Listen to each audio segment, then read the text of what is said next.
10 സ്വഭാവം ഇൻഷാ അല്ലാഹ് ഇന്ന് നമ്മുടെ ജീവിതത്തിൽ ഇന്നത്തെ ദിവസം ഈ 10 സ്വഭാവത്തിൽ ഇനി പറയാൻ പോകുന്ന 10 ദുസ്വഭാവത്തിൽ ഏതെങ്കിലും ഒരെണ്ണം നമ്മുടെ ജീവിതത്തിലുണ്ടെങ്കിൽ ഇന്ന് തന്നെ മാറ്റണം. ഇല്ലെങ്കിൽ നമുക്ക് സ്വർഗവും കിട്ടൂല. ഈ ദുന്യാവിൽ നമ്മളെല്ലാവരും നമ്മളെ വെറുക്കും, അള്ളാഹു നമ്മളെ വെറുക്കും, അള്ളാഹുവിൻ്റെ മലക്കുകളുടെ ശാപമുണ്ടാകും. അതുകൊണ്ട് ഇൻഷാ അല്ലാഹ് ഇനി പറയാൻ പോകുന്ന 10 ദുസ്വഭാവത്തിൽ ഏതെങ്കിലും ഒന്ന് നമ്മുടെ ജീവിതത്തിലുണ്ടെങ്കിൽ ഇന്ന് തന്നെ നമ്മളത് മാറ്റണം. അപ്പോൾ ഏതൊക്കെയാണ് ജനങ്ങൾ വെറുക്കുന്ന, അള്ളാഹ് വെറുക്കുന്ന ആ ദുഷിച്ച സ്വഭാവങ്ങളെന്ന് വ്യക്തമായി കൃത്യമായി നമുക്കൊന്ന് കേട്ടാലോ? അള്ളാഹു തആല ഈ ദുസ്വഭാവങ്ങളിൽ നിന്ന് മാറി നിൽക്കാൻ നമുക്ക് തൗഫീക്ക് തരട്ടെ. ആമീൻ. ഒരുപാട് പേര് പറയുന്നൊരു പരാതിയാണ്, ഉസ്താദെ കല്യാണമൊന്നും അങ്ങോട്ട് ശരിയാകുന്നില്ല, പലതും ഇങ്ങനെ അടുത്തു വരുന്നുണ്ട്, അടുത്തു വന്ന് പിന്നെ എന്തൊക്കെയോ തടസ്സങ്ങൾ. ചില സഹോദരിമാർ പറയുന്നത്, ഉസ്താദെ എൻ്റെ മുഖത്തിന് എന്താ പറയുക ഒരു എടുപ്പില്ല, അല്ലെങ്കിൽ മുഖത്തിനൊരു മുഖകാന്തിയില്ല, മുഖത്ത് നോക്കുമ്പോൾ ആർക്കും ഇഷ്ടപ്പെടുന്നില്ല. അങ്ങനെ ചില സഹോദരിമാർ, ചില സഹോദരങ്ങളും ആണും പെണ്ണുമൊക്കെ ചില പരാതി പറയാം. ചില ആളുകളുടെ മുഖത്തിങ്ങനെ ഭയങ്കര മുഖക്കുരു ഉണ്ടാകും, ചില കറുത്ത പാടുകൾ ഉണ്ടാകും, ചിലപ്പോൾ എന്തെങ്കിലും കലകൾ ഉണ്ടാകും. അപ്പോൾ അതൊക്കെ മുഖത്തിനൊരു സൗന്ദര്യ കുറവ് തോന്നിക്കും. അപ്പോൾ അതൊക്കെ ഒന്ന് മാറാൻ എന്താണ് ഉസ്താദ്, ഞങ്ങൾ ഒരുപാട് ക്രീമും അതുമൊക്കെ ഇതുമൊക്കെ തേക്കുന്നുണ്ട്, പക്ഷെ ആ സമയത്ത് അതൊക്കെ മാഞ്ഞു പോകുമെങ്കിലും വീണ്ടും അത് മുഖം കഴുകുമ്പോൾ വീണ്ടും വരുമല്ലേ. അപ്പം അതുകൊണ്ട് എന്തെങ്കിലും ഒരു ദീൻപരമായ ഒരു മരുന്ന് ഞങ്ങൾക്ക് പറഞ്ഞു തരുമോ എന്ന് ചില ആളുകൾ ചോദിച്ചിരുന്നു. ഞാനൊരു സഹോദരിക്ക് ഈ ഒരു കാര്യം പറഞ്ഞു കൊടുത്തിട്ടുമുണ്ട്. ഏത് കാര്യം? ഇൻഷാ അല്ലാഹ് നമ്മുടെ സ്വഭാവം നന്നാവാനും നമ്മുടെ സൗന്ദര്യം കൂടാനും മുഖക്കുരു, മുഖത്തിൻ്റെ പാടുകളൊക്കെ മാറാനും മഹാനായ അലിയാർ തങ്ങൾ റളിയല്ലാഹു തആല അൻഹു നമുക്ക് പഠിപ്പിച്ചു തന്ന ഒരു അത്ഭുത മരുന്നിൻ്റെ കൂട്ട് ഇൻഷാ അല്ലാഹ് നിങ്ങളിലേക്ക് ഇതാ പറഞ്ഞു തരാൻ പോവുകയാണ്. ശ്രദ്ധിച്ച് കേൾക്കണേ. ഇത് നിങ്ങൾ മറ്റുള്ളവർക്ക് കൂടി എത്തിച്ചു കൊടുക്കണേ. അല്ലാഹു നമ്മളെ സ്വീകരിക്കട്ടെ. ആമീൻ. അസ്സലാമു അലൈക്കും വറഹ്മത്തുള്ളാഹി തആല വബറകാതുഹു. സ്നേഹമുള്ള മുഅ്മിനീങ്ങളെ, അല്ലാഹു സുബ്ഹാനഹു വ തആല നമ്മളെല്ലാവരെയും അനുഗ്രഹിക്കുമാറാവട്ടെ. അല്ലാഹുവിൻ്റെ എല്ലാവിധ അനുഗ്രഹങ്ങളും കിട്ടാൻ ഇൻഷാ അല്ലാഹ് ഈ ഒരു പ്രഭാതത്തിൽ നമുക്ക് എല്ലാവർക്കും ഒന്നിച്ച് അല്ലാഹുവിൻ്റെ ഏറ്റവും വലിയ ദിക്റുകളിൽപ്പെട്ട ഒന്നാകുന്ന, ഒരു പ്രാവശ്യം പറഞ്ഞാൽ തന്നെ മീസാൻ എന്ന തുലാസിൽ ഭാരം തൂങ്ങുന്ന അതിപ്രധാനപ്പെട്ട ആ ഒരു തസ്ബീഹ് നമുക്ക് എല്ലാവർക്കും ഒന്നിച്ച് പറഞ്ഞാലോ? എല്ലാവരും ഒന്നിച്ച് പറഞ്ഞാൽ സുബ്ഹാനല്ലാഹി വബിഹംദിഹി സുബ്ഹാനല്ലാഹിൽ അലീം വബിഹംദിഹി അസ്തഗ്ഫിറുല്ലാഹ്. അല്ലാഹു തആല നമ്മൾ പറഞ്ഞ ഈ ദിക്റിൻ്റെ ബർക്കത്ത് കൊണ്ട്, ഈ തസ്ബീഹിൻ്റെ ബർക്കത്ത് കൊണ്ട് നമ്മുടെ പ്രയാസങ്ങൾ പടച്ചവൻ മാറ്റിത്തരട്ടെ. ഹലാലായ മുറാദുകൾ അല്ലാഹു ഹാസിലാക്കുമാറാവട്ടെ. ജീവിതത്തിൽ ഒരുപാട് തെറ്റുകുറ്റങ്ങൾ പറ്റിയവരാണ്, എല്ലാം അല്ലാഹു തആല വിട്ടുപുറത്തും മാപ്പ് നൽകുമാറാവട്ടെ. ആമീൻ യാ റബ്ബൽ ആലമീൻ. പ്രിയമുള്ള ഉമ്മമാരെ, ഉപ്പമാരെ, സഹോദരി സഹോദരന്മാരെ, എന്തുകൊണ്ടും വളരെയധികം സന്തോഷം നമുക്ക് ഉണ്ടാകുന്ന ഒരു മാസമാക്കി അല്ലാഹു കബൂൽ ചെയ്യുമാറാവട്ടെ. ഈ അടുത്ത് എനിക്ക് വേണ്ടപ്പെട്ട ഒരുപാട് സഹോദരന്മാർ മരണപ്പെട്ടു പോയിട്ടുണ്ട്. നിങ്ങളുടെയൊക്കെ കുടുംബത്തിലും ഒരുപാട് പേര് മരണപ്പെട്ടിട്ടുണ്ടാകും. അല്ലാഹു മരണപ്പെട്ടു പോയ മുഴുവൻ ആളുകൾക്കും ഖബറിടം സന്തോഷത്തിലാക്കി കൊടുക്കുമാറാവട്ടെ. ആമീൻ യാ റബ്ബൽ ആലമീൻ. ഇപ്പോൾ ഞാൻ ഈ ഒരു ക്ലാസ് നിങ്ങളോട് പറയുന്നത്, എൻ്റെ മനസ്സിലൊരു ലക്ഷ്യമെന്ന് പറഞ്ഞാൽ, ഞാനിത് പറയുന്നത് കൊണ്ട് എനിക്കെന്ത് കിട്ടണം? സ്വർഗം കിട്ടണം. ഞാൻ ഈ പറയുന്ന കാര്യങ്ങൾ നിങ്ങൾ കേൾക്കുന്നത് എന്തിനാ? നിങ്ങൾക്ക് ഈ പറയപ്പെടുന്ന കാര്യങ്ങളിൽ നിന്നും നല്ല കാര്യങ്ങൾ മനസ്സിലായി അത് ജീവിതത്തിൽ പ്രാവർത്തികമാക്കി നിങ്ങൾക്ക് എവിടെ പോകണം? സ്വർഗത്തിൽ പോകണം. നമ്മൾ നിസ്കരിക്കുന്നത് എന്തിനാ? സ്വർഗത്തിൽ പോവാൻ. നോമ്പ് പിടിക്കുന്നത് സ്വർഗത്തിൽ പോവാൻ. നമ്മൾ ഈ ദുന്യാവിൽ ജീവിക്കുന്നത് തന്നെ എന്തിനാണെന്ന് ചോദിച്ചാൽ, ചെറിയ കുട്ടികളോട് മുതൽ വലിയ ആളുകളോട് വരെ ചോദിച്ചാൽ എന്തിനാണ് നമ്മൾ ഇബാദത്ത് എടുക്കുന്നതെന്ന് ചോദിച്ചാൽ എല്ലാവർക്കും ഒരൊറ്റ മറുപടിയേ ഉള്ളൂ: സ്വർഗത്തിൽ പോകണം. എന്നാൽ 10 സ്വഭാവമുള്ള ആളുകൾ, 10 ദുഷിച്ച സ്വഭാവമുള്ള ആളുകൾക്ക് ഒരിക്കലും സ്വർഗത്തിൽ കിടക്കില്ല. ഒരു കാരണവശാലും സ്വർഗത്തിൽ കിടക്കില്ല. സ്വർഗത്തിൻ്റെ പടി കാണൂലെന്നാണ്. അള്ളാഹു കാക്കുമാറാവട്ടെ, പടച്ചോൻ കാക്കട്ടെ. മാത്രമല്ല സ്വർഗത്തിൽ കടക്കൂല. അതൊന്ന്. ഈ ദുന്യാവിൽ, ഈ ലോകത്ത് തന്നെ ജനങ്ങളൊക്കെ വെറുക്കും. ജനങ്ങൾക്കാർക്കും ഇഷ്ടമല്ല. ജനങ്ങൾക്ക് ഇഷ്ടമല്ല എങ്കിൽ പിന്നെ പടച്ചോന് വേണോ? പടച്ചോനും ഇഷ്ടമല്ല, അള്ളാഹ്ക്കും ഇഷ്ടമല്ല, തൗബയും സ്വീകരിക്കൂല. വല്ലാത്ത പ്രശ്നമാണേ. അതുകൊണ്ട് 10 സ്വഭാവം ഇൻഷാ അല്ലാഹ്, ആ 10 സ്വഭാവത്തിൽ ആദ്യമായി നമ്മൾ മനസ്സിലാക്കേണ്ടത് ഒരു സ്വഭാവമാണ്. അതായത് സത്യത്തെ അംഗീകരിക്കാതിരിക്കുക. അതാണ് ഒന്നാമത്തെ തെറ്റ്. അങ്ങനെയുള്ള ആളുകൾക്ക് ഒരു തരത്തിലും സ്വർഗത്തിൻ്റെ പരിസരത്ത് പോലും അല്ലാഹു തആല അടുപ്പിക്കൂല. സത്യത്തെ അംഗീകരിക്കാതിരിക്കുക. വിശുദ്ധമായ ഖുർആൻ, ഹദീസ്, പ്രമാണങ്ങൾ നമുക്കൊക്കെ ഓരോരോ കാര്യങ്ങൾ പറഞ്ഞു തന്നിട്ടുണ്ട്. അത് നമ്മൾ അംഗീകരിക്കലാണ് വേണ്ടത്. അതിലങ്ങനെയല്ലല്ലോ, അതിങ്ങനെയല്ലല്ലോ, ഇതിങ്ങനെയല്ലല്ലോ, അതങ്ങനെയല്ലോ. ഇപ്പോൾ നമുക്ക് മുസ്ലിമീങ്ങളിൽ തന്നെ എത്രയോ ആളുകൾ, നിസ്കരിക്കുന്ന, നോമ്പ് പിടിക്കുന്ന എത്രയോ ആളുകൾ, അവർ ആ ഒരു പ്രദേശത്ത് വലിയ പ്രശ്നമുണ്ടായപ്പോൾ അവരൊക്കെ ചോദിക്കാൻ തുടങ്ങി, എവിടെ പടച്ചോൻ, എവിടെയെന്ന്. എവിടെ പടച്ചോൻ? പടച്ചോനെ കാണുന്നില്ലല്ലോ. പടച്ചോൻ കരുണയുള്ളവനാണെങ്കിൽ ഇതുപോലെ ഇങ്ങനെ വിഷമിപ്പിക്കൂല്ലല്ലോ. എന്തിട്ട് വർത്തമാനമാണ് പറയുന്നത്? സത്യത്തിൽ എന്താ പറയുക, അള്ളാഹു ഒരിക്കലും നമ്മളോട് പറഞ്ഞിട്ടില്ല എന്ത്, ഞാൻ നിങ്ങളെ വേദനിപ്പിക്കില്ല എന്നൊന്നും ഒരിക്കലും പറഞ്ഞിട്ടില്ല. ഇപ്പോൾ ഞാൻ എൻ്റെ മോനെ ഒരിക്കലും ഞാൻ അടിക്കൂല എന്ന് ഞാൻ അങ്ങനെ സത്യം ചെയ്തിട്ടൊന്നുമില്ല. അവൻ എന്തെങ്കിലും ഒരു മോശത്തരം കാണിച്ചാൽ ഞാൻ അവനെ വഴക്ക് പറയും. അതിലും ഇച്ചിരി കടുപ്പമുള്ളതാണെങ്കിൽ ഞാൻ 2 വടിയെടുത്ത് അന്ന് അടിക്കും. കാരണം വാപ്പയാകുന്ന എനിക്ക് എൻ്റെ മകനെ അടിക്കാനുള്ള സ്വാതന്ത്ര്യമുണ്ട്. സ്വാതന്ത്ര്യം മാത്രമല്ല, അവനെ നേർവഴിയിലാക്കാൻ അടിക്കുക. നബി സല്ലല്ലാഹു അലൈഹി വസല്ലം തങ്ങളുടെ ഒരു ഹദീസിൻ്റെ ആശയത്തിൽ തന്നെ കാണാം, മക്കളെ നേർവഴിയിലാക്കാൻ വേണ്ടി, മക്കളെ അദബ് പഠിപ്പിക്കാൻ വേണ്ടി വീട്ടിൽ വടി സൂക്ഷിക്കുന്ന ഒരു പിതാവിന് അല്ലാഹു ബർക്കത്ത് ചെയ്യട്ടെ എന്ന്, ഒരു എന്താ പറയുക, രക്ഷിതാവിന് അല്ലാഹു ബർക്കത്ത് ചെയ്യട്ടെ എന്നവരെ മുത്തായ റസൂലിൻ്റെ ഒരു ഹദീസിൻ്റെ ആശയത്തിൽ നമുക്ക് കാണാൻ പറ്റും. അപ്പോൾ അത്രമാത്രം കാരണം നമ്മുടെ മക്കളെ നമ്മൾ അധികമായി സ്നേഹിക്കുന്നുണ്ട്. ആ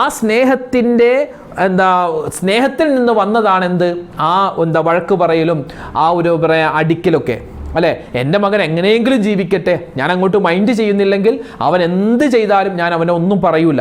പക്ഷെ എൻ്റെ മകൻ തെറ്റ് ചെയ്ത് അവൻ ആ തെറ്റിൽ നിന്നും മാറി നല്ല മാർഗത്തിലേക്ക് വരണം എന്ന് എനിക്ക് ആഗ്രഹമുള്ളത് കൊണ്ടാണ്, അവൻ നന്നാവണമെന്നാണ് ആഗ്രഹമുള്ളത് കൊണ്ടാണ് ഞാൻ അവനെ അടിക്കുന്നത് എന്നതുപോലെ അല്ലാഹു സുബ്ഹാനഹു വ തആല ചില കാര്യങ്ങളൊക്കെ ഉദ്ദേശിച്ചിട്ടുണ്ട്. മരണപ്പെട്ടുപോയ എത്രയോ ആളുകളുണ്ട്, അല്ലെ? ചെറിയ മക്കളുണ്ട്, അതുപോലെ തന്നെ വൃദ്ധന്മാരുണ്ട്, ഒരുപാട് സഹോദരിമാരുണ്ട്, സഹോദരങ്ങളുണ്ട്. അവർക്കൊക്കെ ഈ ദുന്യാവിൽ അല്ലാഹു തആല ഒരു വലിയ പരീക്ഷണം കൊടുത്തു. അതിന് പകരം അല്ലാഹു ഈ നമ്മൾ പറയുന്ന എന്നേക്കാൾ, ഒരുപക്ഷെ നിങ്ങളെക്കാളൊക്കെ കൂടുതൽ വലിയ പ്രതിഫലമാണ് അല്ലാഹു ആഖിറത്തിൽ അവർക്ക് വെച്ചിട്ടുള്ളത്. അതാരും കാണുന്നില്ല. എന്തിനു ദുന്യാവിൽ അല്ലാഹു അവരെ പരീക്ഷിച്ചു എന്ന് പറഞ്ഞ് അള്ളാനെ ക്വസ്റ്റ്യൻ ചെയ്യാൻ പോകുന്ന ചില വിവരദോഷികൾ, വിഡ്ഢികൾ, മണ്ടത്തരം പറയുന്ന ആളുകളുണ്ട്. അവരോട് എന്താ പറയുക, ഒന്നും പറയാനില്ല, അവരോടൊന്നും പറയാനൊന്നുമില്ല. അപ്പോൾ പറഞ്ഞു വന്നത്, സത്യത്തെ അംഗീകരിക്കാതിരിക്കുക. അതെന്താണ്? വല്ലാത്ത ദുസ്വഭാവമാണ്. ഞാൻ പിടിച്ച മുയലിന് 4 കൊമ്പ് എന്ന് പറഞ്ഞ ചില ആളുകളുണ്ട്. അതായത് എല്ലാം പകൽ വെളിച്ചം പോലെ വ്യക്തമായിരിക്കും, പക്ഷെ എന്നാലും അവർ സത്യത്തെ അംഗീകരിക്കൂല. ഇപ്പോൾ ഉദാഹരണം പറഞ്ഞാൽ, ഞാനിപ്പോൾ ഉള്ള നാട് എറണാകുളം ജില്ല, ഇവിടെ അടുത്താണ് പാലാരിവട്ടം എന്ന് പറയുന്ന സ്ഥലം. ഇപ്പം ഞാൻ പറയുകയാണ് ഒരാളോട്, എടോ അവിടെ പാലാരിവട്ടത്ത് ഒരു അപകടം സംഭവിച്ചു, ഭയങ്കര പ്രശ്നമാണ്. അപ്പോൾ സത്യത്തിൽ അത് ഉള്ളതാണ്. അപ്പോൾ എൻ്റെ കൂട്ടുകാരൻ പറയുന്നു, അവിടെ അങ്ങനെ നടന്നിട്ട് ഞാനിപ്പോൾ അവിടെ കൂടെ വന്നതേ ഉള്ളൂ, ഞാനങ്ങനെ കണ്ടിട്ടൊന്നുമില്ല. അതുമാത്രമല്ല, വേറെ ഒരാൾ പറയുകയാണ്, എൻ്റെ കൂടെ വേറെ ഒരാൾ വന്നിട്ട് പറഞ്ഞു, അതെ പാലാരിവട്ടത്ത് അവിടെ ഒരു അപകടം നടന്നു. അപ്പോൾ ഞങ്ങൾ 2 പേരും പറഞ്ഞപ്പോൾ അതെന്താ സത്യമാണെന്ന് അയാൾക്ക് ബോധ്യമായിട്ടുണ്ട്. ഈ 2 പേര് പറഞ്ഞു ഒരേപോലെ, അപ്പോൾ ഏതായാലും സത്യമായിരിക്കും, അയാൾക്ക് ബോധ്യമായി. പക്ഷെ അയാൾക്ക് അതൊന്നും അംഗീകരിക്കാൻ എന്താ പറയുക, ഒരു മടി, ഒരു വിഷമം. അതെന്താണ്? മോശപ്പെട്ടൊരു സ്വഭാവം. സത്യമാണോ അത് അംഗീകരിച്ചേക്കുക, ഇതൊന്നാമത്തെ സ്വഭാവം. നബി സല്ലല്ലാഹു അലൈഹി വസല്ലമ തങ്ങളുടെ ഒരു ഹദീസിൽ കാണാം, ലാ യദ്ഖുലുൽ ജന്നത മൻ കാന ഫീ ഖൽബിഹി മിസ്ഖാല ദർറത്തിൻ മിൻ കിബ്ർ. അണുമണി തൂക്കം മനസ്സിൽ അഹങ്കാരമുള്ളവർക്ക് സ്വർഗത്തിൽ കടക്കാനേ പറ്റില്ലെന്ന്. അള്ളാഹു കാത്തിരക്ഷിക്കുമാറാവട്ടെ. നമ്മുടെ മനസ്സിൽ, നമ്മുടെ ഹൃദയം കൊണ്ട് ഒരുപാട് തെറ്റുകൾ നമ്മൾ ചെയ്തു പോവാറുണ്ട്. അസൂയ, ദേഷ്യം, കുശുമ്പ്, ഡെമ്പ്, അഹങ്കാരം, ഇതൊക്കെ നമ്മുടെ ഖൽബിൻ്റെ അംറാദുൽ ഖുലൂബ്, ഹൃദയത്തിൻ്റെ ചില രോഗങ്ങളാണ്. അള്ളാഹു കാത്തിരക്ഷിക്കട്ടെ. ഒരുപാട് പേരുണ്ട്, ഒരുപാട് സ്ത്രീകൾക്ക്, ഒരുപാട് പുരുഷന്മാർക്ക് ഇത്തരത്തിലുള്ള അസുഖമുണ്ട്. എന്തിനും അസൂയ, എന്തിനും ദേഷ്യം, ദേഷ്യമാണ്, എന്തിനും കുശുമ്പാണ്, എന്തിനും ഡെമ്പാണ്, അല്ലേ? ഞാനാണ് ഏറ്റവും വലിയ ആൾ, എന്തിനും അഹങ്കാരമാണ്. ഒരിക്കലും അല്ലാഹു തആല അഹങ്കാരികൾ ഇഷ്ടപ്പെടില്ല, ജനങ്ങളും അഹങ്കാരികൾ ഇഷ്ടപ്പെടില്ല. അവർ നരകത്തിലാണെന്ന് മാത്രമല്ല സ്വർഗത്തിൻ്റെ പരിസരത്ത് പോലും കടക്കില്ലെന്ന് അല്ലാഹു റബ്ബ് നമ്മൾ കാത്തുരക്ഷിക്കുമാറാവട്ടെ. അപ്പോൾ രണ്ടാമത്തെ വിഭാഗം എന്ന് പറഞ്ഞാൽ ഗംദുന്നാസ്, ജനങ്ങളെ നിസ്സാരമാക്കുന്ന ആളാണ്. ഞാൻ എന്ന ഭാവം, ഞാനാണെല്ലാം, ബാക്കിയുള്ളവരൊക്കെ എൻ്റെ പുറകിലാണ്, ഞാൻ പറയുന്നത് എല്ലാവരും ശ്രദ്ധിക്കണം, ഞാൻ പറയുന്നത് എല്ലാവരും കേൾക്കണം. അങ്ങനെയുള്ള ചില ആളുകളുണ്ട്. അത് വളരെ മോശപ്പെട്ടൊരു സ്വഭാവമാണ്. ഞാൻ പറയുന്നത് എല്ലാവരും കാണണം, ഞാൻ പറയുന്നത് എല്ലാവരും കേൾക്കണം, അങ്ങനെ വാശി പിടിക്കുന്നത് വളരെ മോശപ്പെട്ട സ്വഭാവമാണ്. അങ്ങനെയുള്ള ആളുകൾക്ക് സ്വർഗത്തിൻ്റെ വാസന, സ്വർഗത്തിൻ്റെ പരിസരത്ത് പോലും അടുക്കാൻ പറ്റില്ല. അല്ലാഹു കാത്തുരക്ഷിക്കട്ടെ. 3, അല്ലാ യസൂറ ഗൈറഹു ലാ സിയമൻ അംസാലഹും, അതായത് മറ്റുള്ളവരെ ഒന്ന് സന്ദർശിക്കാനുള്ള മടി. ഇപ്പോൾ ഒരാൾ, നമ്മുടെ അയൽവാസിയായ ഒരാൾ രോഗിയായി കിടക്കുന്നുണ്ട്, അല്ലെങ്കിൽ നമ്മുടെ ബന്ധുവിൽ തന്നെ ഒരാൾ അപകടം പറ്റി കിടക്കുന്നുണ്ട്. അപ്പോൾ അയാളുടെ വീട്ടിലേക്കൊന്ന് പോയി ഒന്ന് സന്ദർശിക്കാൻ, രോഗിയെ സന്ദർശിക്കാൻ, അല്ലെങ്കിൽ പാവപ്പെട്ട ആളുകളെ ഒന്ന് കാണാൻ, അതൊക്കെ ഭയങ്കര മടിയാണ്. അവരൊക്കെ ഇങ്ങോട്ട് വരട്ടെ, ഞാനെന്തിനാ അങ്ങോട്ട് പോകും, അവരൊക്കെ ഇങ്ങോട്ട് വരട്ടെ. ഒരാൾ ഹജ്ജ് കഴിഞ്ഞ് വന്നു, അപ്പോൾ ഒന്ന് എല്ലാവരും അങ്ങോട്ട് പോയി കാണുന്നു, എന്തിനാണ് ഞാൻ അങ്ങോട്ട് പോകുന്നത്, അവൻ ഇങ്ങോട്ട് വരട്ടെ. ഉംറക്ക് പോകുന്നു, അപ്പോൾ ഒരു യാത്ര ചെയ്യപ്പെട്ടില്ല, ഞാൻ എന്തിനാ അങ്ങോട്ട് പോകുന്നു, അവൻ ഇങ്ങോട്ട് വരട്ടെ. ഞാൻ എന്ന ഭാവം എല്ലാവരും നിസ്സാരമാക്കി കാണുക, അത് മോശപ്പെട്ട സ്വഭാവമാണ്, നരകത്തിൽ കടക്കുന്നൊരു ദുസ്വഭാവമാണ്. അല്ലാഹു കാത്തുരക്ഷിക്കട്ടെ. 4, പാവപ്പെട്ടവരുടെ കൂടെ ഇരിക്കൂല. അവനോടൊപ്പമുള്ള വലിയ സ്റ്റാറ്റസ്, വലിയ പണക്കാരോടൊപ്പം, അല്ലെങ്കിൽ അവനേക്കാൾ ഉയർന്ന ആളുകളോടൊപ്പം മാത്രമേ അവൻ ചെലവഴിക്കുള്ളൂ, അവൻ സംസാരിക്കുള്ളൂ. അവനേക്കാൾ താഴ്ന്ന, അല്ലെങ്കിൽ അവനേക്കാൾ ചെറിയ വീടുള്ള, അവനേക്കാൾ ചെറിയ ജോലി ചെയ്യുന്ന, അവനേക്കാൾ ചെറിയ വാഹനത്തിൽ സഞ്ചരിക്കുന്ന ആളുകളെ മൈൻഡ് പോലും ചെയ്യാത്ത ചില വലിയ ദുസ്വഭാവമുള്ള ചില ആളുകളുണ്ട്. അതും നമുക്ക് പറ്റൂല. അഞ്ചാമത്തെ കാര്യം പറയുന്നതിന് മുമ്പ്, അഞ്ചാമത്തെ ദുസ്വഭാവം പറയുന്നതിന് മുമ്പ് ഇൻഷാ അല്ലാ ഞാനൊരു കാര്യം പറയട്ടെ. എനിക്ക് വേണ്ടപ്പെട്ട വളരെ അടുത്തൊരു ഉസ്താദ്, ആ ഉസ്താദ് വലിയ തഖ്വയിലും സൂക്ഷ്മതയിലൊക്കെ ജീവിക്കുന്ന ആളാണ്. നമ്മളൊന്നും അത്ര എത്തിയിട്ടില്ല. വലിയ തഖ്വയുള്ള ഒരു ഉസ്താദാണ്, വലിയ പ്രായമുള്ളൊരു ഉസ്താദ്. ആ ഉസ്താദിനോട് ഞാനിങ്ങനെ ചോദിച്ചു, ഒരു സഹോദരി, അവരുടെ കല്യാണം ഒന്നും ശരിയാകുന്നില്ല, വലിയ പ്രയാസത്തിലാണ്, വലിയ സങ്കടത്തിലാണെന്ന് പറഞ്ഞു. അപ്പോൾ അവർക്ക് നിറം കുറവാണ്, ഇരുനിറം എന്ന് നമ്മൾ പറയുമല്ലോ, അതിനേക്കാൾ ശരീരത്തിന് കളറ് കുറവാണ്. പിന്നെ അതുപോലെ മുഖത്തൊക്കെ ഒരുപാട് കുരു വന്നിട്ട് പൊട്ടി അതിൻ്റെ പാടുകളൊക്കെ ഉള്ളതുകൊണ്ട് മുഖത്ത് നോക്കുമ്പോൾ തന്നെ ഒരു വിഷമം തോന്നുന്നു.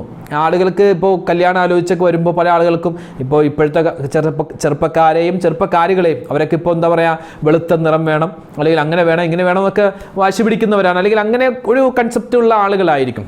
അപ്പോൾ ഈ സഹോദരിയെ സംബന്ധിച്ചിടത്തോളം അവർക്ക് ഇച്ചിരി നിറം കുറവായതുകൊണ്ട് വലിയ പ്രയാസത്തിലാണ്. ഒരു നിക്കാഹും നടക്കുന്നില്ല, ഒരു ആലോചന വരുമ്പോൾ എങ്ങനെയൊക്കെ മുടങ്ങിപ്പോകുന്നു. എൻ്റെ ഈ മുഖത്തുള്ള ഒരു വിഷമൊക്കെ ഒന്ന് മാറി, എല്ലാം ഒന്ന് റാഹത്തിലാവാൻ, മുഖം ഒന്ന് ഉഷാറാവാൻ, ഒരു ഈമാൻ ഉണ്ടാവാനൊക്കെ എന്താണ് ചെയ്യേണ്ടതെന്ന് നമ്മളോട് ചോദിച്ചപ്പോൾ ഞാൻ വേറൊരു ഉസ്താദിനോട് ചോദിച്ചു. ആ ഉസ്താദ് എനിക്ക് പറഞ്ഞു തന്ന ഒരു കാര്യമുണ്ട്. മഹാനായ അലിയാർ തങ്ങൾ റളിയല്ലാഹു തആല അൻഹു, മഹാനവറുകൾ മറ്റുള്ളവർക്ക് പറഞ്ഞു കൊടുത്ത, തൻ്റെ ശിഷ്യന്മാർക്കൊക്കെ പറഞ്ഞു കൊടുത്ത ഒരു ദിക്റാണ്. അതായത് നമ്മുടെ സ്വഭാവം നന്നാവാൻ. ഇപ്പം നമ്മൾ പറഞ്ഞല്ലോ, സ്വഭാവം വളരെ മോശപ്പെട്ട ചില ആളുകളുണ്ട്, 10 വിഭാഗം ആളുകളുണ്ട്. അതിൽ 4 പേരെ നമ്മൾ പറഞ്ഞു, 5ാമത്തെ ആളെ നമ്മൾ പറയാൻ പോവുകയാണ്. അതിനു മുമ്പ് നമ്മുടെ സ്വഭാവം നന്നാവാനും, നമ്മുടെ സൗന്ദര്യം കൂടാനും, നമ്മുടെ മുഖത്തുള്ള മുഖക്കുരു, അല്ലെങ്കിൽ മുഖത്തിലെ പാടുകൾ, മുഖത്തിലെ കലകൾ, അതൊക്കെ ഒന്ന് മാറി മുഖം എല്ലാവിധത്തിലുള്ള റാഹത്തിലും ഈമാൻ ഉണ്ടാവുക, മുഖത്തൊരു ഈമാൻ ഉണ്ടാവുക നമ്മൾ പറയൂലേ, അതൊക്കെ ഉണ്ടാവാൻ വേണ്ടി ചില കാര്യങ്ങൾ ഇൻഷാ അല്ലാഹ് ഞാനൊന്ന് പറഞ്ഞു തരാം. അതായത് ഒന്നാമതായി ശ്രദ്ധിക്കേണ്ടത്, അതായത് നമ്മൾ സോപ്പ് മുഖത്ത് തേൽക്കാതെ, ഇത് വളരെ വേണ്ടപ്പെട്ട ഒരു ഉസ്താദ് എനിക്ക് പറഞ്ഞു തന്നതാണ്, അത് ഞാൻ ഇൻഷാ അല്ലാഹ് നിങ്ങൾക്ക് പറഞ്ഞു തരുന്നു. ഇത് മഹാനായ അലി ഇബ്നു അബീ ത്വാലിബ് തങ്ങൾ, മഹാനവറുകൾ പറഞ്ഞു കൊടുത്ത, തൻ്റെ ശിഷ്യന്മാർക്ക് പറഞ്ഞു കൊടുത്ത ഒരു കാര്യമാണ്. അതായത് മുഖത്ത് നമുക്കൊരു വലിയ നമ്മുടെ മുഖം ഒന്ന് പ്രകാശിക്കാനും, നമ്മുടെ സ്വഭാവം നന്നാവാനും, ഒരു ഈമാനികമായ ഒരു പ്രഭ നമ്മുടെ മുഖത്തും നമ്മുടെ ശരീരത്തൊക്കെ ഉണ്ടാവാൻ ആദ്യം ചെയ്യേണ്ട കാര്യം, എപ്പോഴും നമ്മൾ മുഖം സോപ്പിട്ടൊക്കെ കഴുകാറുണ്ട്. ഇപ്പോൾ ഈ ഒരു മരുന്നിൻ്റെ കാര്യം പറയുമ്പോൾ സോപ്പ് തേക്കാതെ നല്ല പച്ചവെള്ളത്തിൽ, ചൂടുവെള്ളമല്ല, നല്ല പച്ചവെള്ളം നമ്മൾ തണുത്ത് വേണ്ട, സാധാ നമ്മുടെ നോർമൽ പച്ചവെള്ളത്തിൽ നല്ലതുപോലെ മുഖം കഴുകുക. എന്നിട്ട് 2 കൈ നമ്മൾ ഇങ്ങനെ വെക്കുക. ആദ്യം നല്ലതുപോലെ മുഖം കഴുകുക, എന്നിട്ട് 2 കൈ ഇങ്ങനെ വെക്കുക. 2 കൈയിലേക്കും ഇബ്രാഹിമിയ സ്വലാത്ത് 7 പ്രാവശ്യം നമ്മളിങ്ങനെ നല്ലതുപോലെ മുഖം കഴുകുക, എന്നിട്ട് ഈ കൈ ഇങ്ങനെ രണ്ടും വെക്കുക. എന്നിട്ട് അതിലേക്ക് ഇബ്രാഹിമിയ സ്വലാത്ത്, അല്ലാഹുമ്മ സ്വല്ലി അലാ സയ്യിദിനാ മുഹമ്മദിൻ വഅലാ ആലി സയ്യിദിനാ മുഹമ്മദിൻ കമാ സ്വല്ലൈത അലാ ഇബ്രാഹീമ വഅലാ ആലി ഇബ്രാഹീമ വബാരിക് അലാ മുഹമ്മദിൻ വഅലാ ആലി മുഹമ്മദിൻ കമാ ബാറക്ത അലാ ഇബ്രാഹീമ വഅലാ ആലി ഇബ്രാഹീമ ഫിൽ ആലമീന ഇന്നക ഹമീദും മജീദ്. പിന്നെ രണ്ടാമത്തെ പ്രാവശ്യം ഇബ്രാഹിമിയ സ്വലാത്ത് 3, 4, 5, 6, 7 പ്രാവശ്യം നമ്മൾ ഇബ്രാഹിമിയ സ്വലാത്ത് ഓതുക. എന്നിട്ട് ഇഷ്ഫി എന്ന് പറഞ്ഞ് നമ്മുടെ 2 കൈയിലേക്കും ഇഷ്ഫി എന്ന് പറഞ്ഞ് ഊതുക. എന്നിട്ട് നല്ലതുപോലെ മുഖമൊന്ന് തടവുക. എന്നിട്ട് മഹാനായ അലിയാർ തങ്ങൾ പഠിപ്പിച്ചു കൊടുത്ത ജൽജലൂത്തിലെ ബൈത്ത്, ആ ബൈത്ത് നിശാ നിങ്ങൾക്ക് ഇവിടെ കാണാൻ പറ്റും. അത് നമ്മൾ പാരായണം ചെയ്യുക. ഏതാണ് ആ ഒരു ബൈത്ത്? ഏതാണ്? അലയ്യാ ളിയാഉം മിൻ ബവാരിഖി നൂരിഹി വലാഹ അലാ വജ്ഹി ളിയാഉം ഫഅബ്റഖത്. അതായത് ഇത് എന്താ പറയാ, അറബി ഭാഷ മാത്രമല്ല സുറിയാനി ഭാഷയും കൂടി ഉള്ളതാണ് എന്ന് നമുക്ക് മഹത്തുക്കൾ പറഞ്ഞു തന്നിട്ടുണ്ട്. വളരെ എഫക്റ്റീവായ ഒരു ബൈത്താണ്. ഒന്ന് പറഞ്ഞേ, അലയ്യാ ളിയാഉം മിൻ ബവാരിഖി നൂരിഹി വലാഹ അലാ വജ്ഹി ളിയാഉം ഫഅബ്റഖത്. ഈ ബൈത്ത് 5 പ്രാവശ്യം പറയുക. ഈ ബൈത്ത് ഒരു 5 പ്രാവശ്യം പറയുക. എന്താ അതിൻ്റെ അർത്ഥം? അല്ലാഹുവേ, നിന്റെ പ്രഭയുടെ തിളക്കത്താലുള്ള പ്രകാശം എന്നിൽ ഉണ്ടായിരിക്കണമേ. അല്ലാഹുവേ, അങ്ങനെ ആ പ്രകാശം എന്നിൽ പ്രശോഭിതമാവുകയും തൽഫലമായി ഞാനാകെ മിന്നിത്തിളങ്ങുകയും ചെയ്യുന്ന അവസ്ഥ നീ വരുത്തണേ അല്ലാ. അപ്പം എന്താണ് ഈ ഒരു ബൈത്ത്? 5 പ്രാവശ്യം. ആദ്യം നല്ലതുപോലെ മുഖം സാദാ വെള്ളത്തിൽ കഴുകുക, എന്നിട്ട് നമ്മുടെ കൈ ഇങ്ങനെ പിടിക്കുക. 7 പ്രാവശ്യം ഇബ്രാഹിമിയ സ്വലാത്ത് നമ്മൾ ഓതി കൈയിലേക്ക് ഇഷ്ഫി എന്ന് പറഞ്ഞ് മന്ത്രിക്കുക. എന്നിട്ട് മുഖത്തേക്ക് തടവുക. അതിനുശേഷം ഈ ഒരു ബൈത്ത്, അലയ്യാ ളിയാഉം മിൻ ബവാരിഖി നൂരിഹി വലാഹ അലാ വജ്ഹി ളിയാഉം ഫഅബ്റഖത്. ഈ ബൈത്ത് നിങ്ങളൊന്ന് സ്ക്രീൻഷോട്ട് എടുത്ത് വെക്കുക, അല്ലെങ്കിൽ ഇതൊന്ന് പൗസ് നോക്കിയിട്ട് ഇതൊന്ന് എഴുതിയെടുക്കുക. ഒരു പേപ്പറിലേക്ക് എഴുതിയെടുക്കുക. അല്ലെങ്കിൽ ഇപ്പോൾ അല്ലാതെ ഒരുപാട് പേരെ വിളിച്ച് ഉസ്താദെ ആ ബൈത്ത് കിട്ടിയില്ല, ആ ബൈത്തൊന്നും പറഞ്ഞുതരോ എന്ന് ചോദിക്കേണ്ട കാര്യം ഉണ്ടാവില്ല. ഇപ്പം തന്നെ നിങ്ങൾക്ക് എഴുതിയെടുക്കാം. ഈ വീഡിയോ ഒന്ന് പൗസ് നോക്കിയിട്ട് എന്താ പറയുക, ഈ ഒന്ന് എഴുതിയെടുക്കുക കേട്ടോ. വലിയ അർത്ഥവത്തായ ഒരു ബൈത്താണ്. അപ്പോൾ ഈ ബൈത്ത് ഒരു 5 പ്രാവശ്യം. അത് കഴിഞ്ഞിട്ട് ബിസ്മില്ലാഹി അലാ മില്ലത്തി റസൂലില്ലാഹി സ്വല്ലല്ലാഹു അലൈഹി വസല്ലം. എന്താ പറയണ്ടേ? ബിസ്മില്ലാഹി അലാ മില്ലത്തി റസൂലില്ലാഹി സ്വല്ലല്ലാഹു അലൈഹി വസല്ലം. ബിസ്മില്ലാഹി അലാ മില്ലത്തി റസൂലില്ലാഹി സ്വല്ലല്ലാഹു അലൈഹി വസല്ലം. ഇതെന്ത് ചെയ്യുക?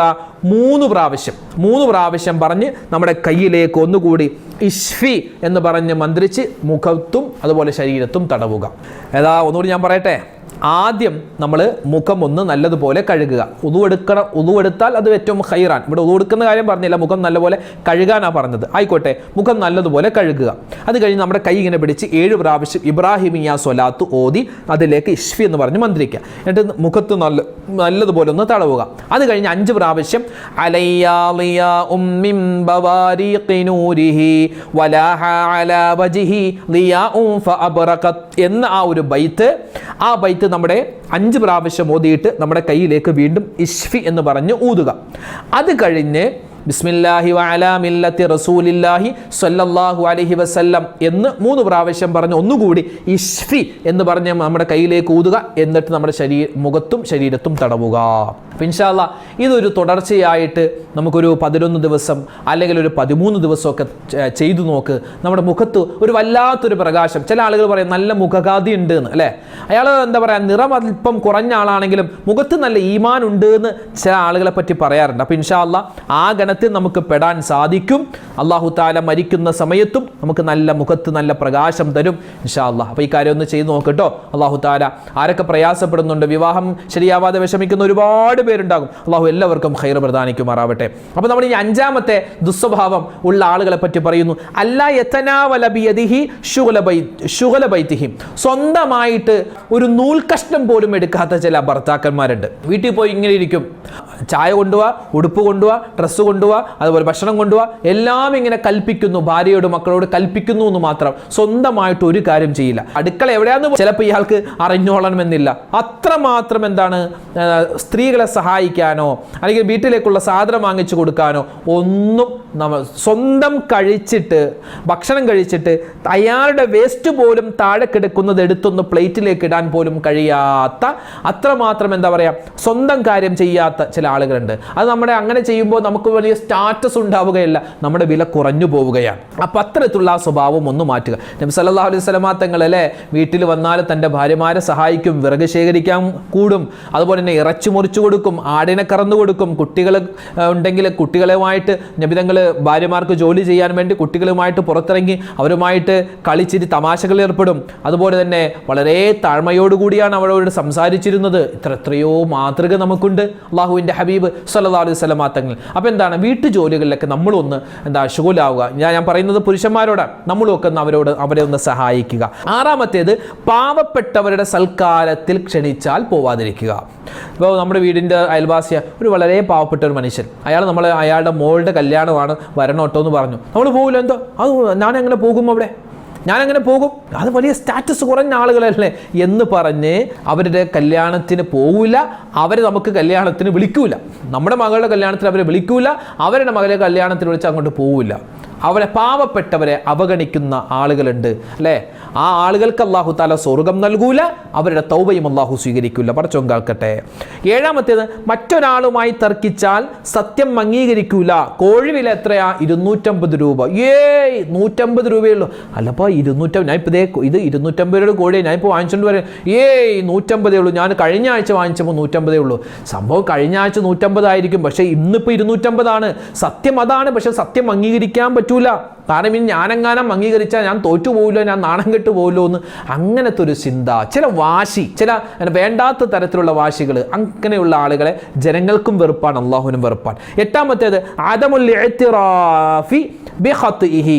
തൻ്റെ ഭാഗത്ത് നിന്നാണ് ഒരു തെറ്റ് സംഭവിച്ചത് എന്ന് മനസ്സിലായിട്ടും അത് അംഗീകരിക്കാത്തവൻ അല്ലെങ്കിൽ അത് തിരുത്താത്തവൻ. അങ്ങനെ ചില ആളുകളുണ്ട്, എൻ്റെ ഭാഗത്തു നിന്നാണ് തെറ്റ്, പക്ഷെ അത് സമ്മതിച്ചു കൊടുക്കാൻ അയാൾക്ക് ഭയങ്കര മടിയാണ്. അങ്ങനെയുള്ള ആളുകൾ അവരെ സംബന്ധിച്ചിടത്തോളം അള്ളാഹ്ക്കും ഇഷ്ടമല്ല, മലക്കുകൾക്കും ഇഷ്ടമല്ല, ജനങ്ങൾക്കും ഇഷ്ടമല്ല. ഒമ്പതാമത്തേത് അദമു ശുക്രി ലിസ്വാഹിബിഹി അലാ ഇഅ്ലാമിഹി വ ഇർശാദിഹി ഇലൽ ഹഖ്. അതായത് ഒരാളോട് നന്ദി പറയുക അല്ലെങ്കിൽ നന്ദി ചെയ്യുക, ആ പരിപാടിയില്ല. ഇപ്പോൾ നമ്മളിപ്പോൾ നടന്നു പോകുന്ന സമയത്ത് നമ്മുടെ കയ്യിൽ നിന്ന് എന്തെങ്കിലും ഒരു സാധനം നിലത്തുപോയി, ചിലപ്പോൾ പൈസയോ അല്ലെങ്കിൽ ഫോണോ അല്ലെങ്കിൽ എന്തെങ്കിലും കവറോ എന്തെങ്കിലുമൊക്കെ നിലത്തുപോയി, മറ്റൊരാൾ ചിലപ്പോൾ എടുത്തു തരുമായിരിക്കും. ആ എടുത്തു തരുമ്പോൾ അതിങ്ങനെ വാങ്ങിച്ചിട്ട് നമ്മളങ്ങോട്ട് പോകുന്നു. അല്ലാതെ ആ എടുത്ത് തന്ന ആൾ നോക്കിയിട്ടൊന്ന് ചിരിക്കാനോ അല്ലെങ്കിൽ ശുക്രൻ, നന്ദി ഉണ്ട് കേട്ടോ, താങ്ക്സ് ഉണ്ടെന്നോ, നന്ദി ഉണ്ടെന്ന്, അല്ലെങ്കിൽ അൽഹംദുലില്ലാ അല്ലാഹു ബർക്കത്ത് എന്നൊന്നും ഒരു നന്ദിയുടെ വാക്ക് പോലും പറയാത്ത, നന്ദി, താങ്ക്സ്, ജസാക്കല്ലാ, ശുക്രൻ ഒരു വാക്കും പറയാത്ത ആളുകളുണ്ട്. എത്ര ഉപകാരം ചെയ്തു കൊടുത്താലും നന്ദിയുടെ ഒരു വാക്ക് പോലും പറയാത്ത ആളുകൾ അല്ലേ? ഞാനെന്തിനാ അവനോട് നന്ദി പറയണം എന്ന് ചിന്തിക്കുന്ന ആളുകളുണ്ട്. ഒരിക്കലുമല്ല. അങ്ങനെയുള്ള ആളുകളെ ജനങ്ങളും വെറുക്കും. അവനൊന്നും ചെയ്തു കൊടുക്കണ്ട, അവൻ എന്ത് ചെയ്തു കൊടുത്താലും നമ്മൾ വല്ല മൈൻഡില്ല എന്ന് ചിന്തിക്കും. പിന്നെ 10ാമത്തെ എന്ന് പറഞ്ഞാൽ ഇബാദത്തുകൾ നിസ്സാരമാണ്. നിസ്കരിക്കൂല, നോമ്പ് പിടിക്കൂല, ഹജ്ജ് ചെയ്യൂല, അങ്ങനെ ചില ആളുകളുണ്ട്. അവരെ ജനങ്ങൾക്കും വെറുപ്പാണ്. ചില ആളുകളുണ്ട്, നമ്മളിങ്ങനെ കടന്നു വരുമ്പോൾ അവൻ നിസ്കരിക്കാത്ത ആളാണ്, അല്ലെങ്കിൽ അയാൾക്ക് ഒരുപാട് കാശുണ്ട്, പക്ഷെ ആർക്കും ഒരു സ്വതക്കം കൊടുക്കൂല അല്ല. അപ്പോൾ ജനങ്ങൾക്കും വെറുപ്പാണ്, അള്ളാഹുവിനും വെറുപ്പാണ്. അപ്പോൾ ഈ ഒരു 10 കാര്യങ്ങൾ, 10 ദുസ്വഭാവങ്ങൾ നമ്മുടെ ജീവിതത്തിൽ ഉണ്ടെങ്കിൽ ഇന്ന് തന്നെ മാറ്റണം. അള്ളാഹു തൗഫീക്ക് തരുമാറാവട്ടെ. പിന്നെ നമ്മുടെ മുഖത്ത് നമ്മുടെ സ്വഭാവം നന്നാവാനും നമ്മുടെ മുഖത്തൊക്കെ ഒരു വലിയ ഈമാനികമായ ആവേശമുണ്ടാവാനുമുള്ള ചില കാര്യങ്ങളും ഇൻഷാ അല്ലാഹ് ഇന്നത്തെ ക്ലാസ്സിൽ പറഞ്ഞിട്ടുണ്ട്. നിങ്ങൾക്കൊക്കെ അത് മനസ്സിലായിട്ടുണ്ടാകുമെന്ന് പ്രതീക്ഷിക്കുകയാണ്. അള്ളാഹു സുബ്ഹാനഹു വ തആല ഇതൊക്കെ നമ്മുടെ ജീവിതത്തിൽ അമൽ ചെയ്യാനുള്ള മഹാസൗഭാഗ്യം അനുഗ്രഹിക്കുമാറാവട്ടെ. എല്ലാവിധത്തിലുള്ള ബറക്കത്തും അള്ളാഹു തആല നമുക്ക് തരുമാറാവട്ടെ. എല്ലാ തരത്തിലുള്ള ജീവിതത്തിലെ വിജയം, അത് സാമ്പത്തികമായ, ശാരീരികമായ, നമ്മുടെ കുടുംബപരമായ, വിദ്യാഭ്യാസപരമായ, എല്ലാത്തിനും ഉപരിയായി ആഖിറപരമായ എല്ലാ വിജയങ്ങളും അള്ളാഹു നമുക്ക് എല്ലാവർക്കും തന്ന് അനുഗ്രഹിക്കുമാറാവട്ടെ. ആമീൻ യാ റബ്ബൽ ആലമീൻ. അസ്സലാമു അലൈക്കും വറഹ്മത്തുള്ളാഹി തആല വബറകാതുഹു.